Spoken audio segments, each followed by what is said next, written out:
Miss झाली ना आपल्या परिसरातील ताजी अपडेट? अहो मग आजच C24 तास या आपल्या YouTube चॅनलला लाईक करा, शेअर करा, सबस्क्राइब करा आणि बेल आयकॉनवरती क्लिक करायला अजिबात विसरू नका। गणेश उत्सव मागोमाग येणाऱ्या नवरात्र उत्सवाची तयारी नगर तालुक्यातील बुऱ्हाणनगरच्या तुळजाभवानी देवी मंदिरामध्ये सुरू झाली आहे।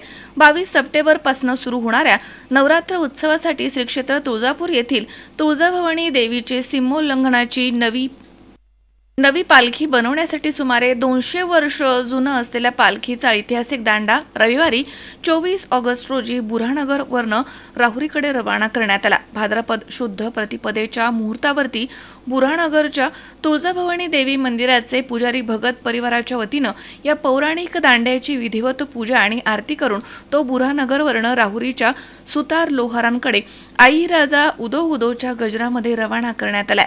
राहुरीमध्ये या ऐतिहासिक दांड्याला नवी पालखी तयार करून लावण्यात येते। यावेळी बुऱ्हाणनगरच्या तुळजाभवानी देवी मंदिराचे प्रमुख पुजारी ॲडव्होकेट विजय भगत तसेच सौ दुर्गा भगत, ॲडव्होकेट अभिषेक भगत, कुणाल भगत, राजेंद्र भगत आदींसह भगत परिवार आणि भाविक या ठिकाणी उपस्थित होते। ॲडव्होकेट विजय भगत म्हणाले की महाराष्ट्राची कुलस्वामिनी तुळजापूरच्या भवानी देवीच्या पालखीचा मान गेल्या 1000हून अधिक वर्षांपासून बुऱ्हाणनगरच्या भगत कुटुंबाच्या तुळजाभवानी देवी मंदिराकडे आहे। दरवर्षी ही पालखी तुळजाभवानी देवीच्या दसऱ्याच्या सीमोल्लंघनासाठी नगरमधनं तुळजापूरकडे जात असते। या पालखीचा दांडा हा 200 वर्षाचा जुना आहे। दरवर्षी फक्त पालखीचा पाळणाच नव्यानं बनवला जातो। नव्या पालखीसाठी लागणारे सर्व साहित्य भगत परिवार राहुरीच्या सुताराला देत असतात। वंश परंपरेनं 1000 वर्षांपासून भगत कुटुंबीय ही परंपरा जपत आहेत। ॲडव्होकेट अभिषेक भगत म्हणाले की नवरात्र उत्सव निमित्त तुळजाभवानी देवीच्या पालखीचा नवा पाळणा बनवून झाल्यावर राहुरी येथून तुळजाभवानी देवीची पालखी सोहळ्यास 7 सप्टेंबर पासून सुरुवात होते।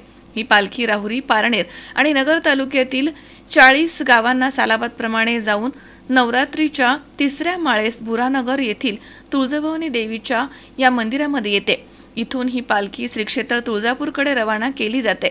दसऱ्याच्या दिवशी सीमोल्लंघनासाठी साक्षात तुळजाभवानी देवीच या पालखीमध्ये विराजमान होत असते। त्यामुळे या पालखीमध्ये देवीची कोणतीच मूर्ती किंवा फोटो ठेवला जात नाही। ज्या गावांमध्ये ही पालखी जाते त्या ठिकाणी भव्य यात्रा भरवण्यात येते। हजारो भाविक या पालखी सोहळ्यामध्ये सहभागी होतात। यावेळी देवीचे पुजारी ॲडव्होकेट किरण भगत तसेच सुभाष भगत, अजिंक्य भगत, ॲडव्होकेट रोहन भगत, ॲडव्होकेट संकेत भगत तसेच कविता भगत, अंकिता भगत, वैभवी भगत, शिवानी शताक्षी आणि वेद भगत आदी या ठिकाणी उपस्थित होते।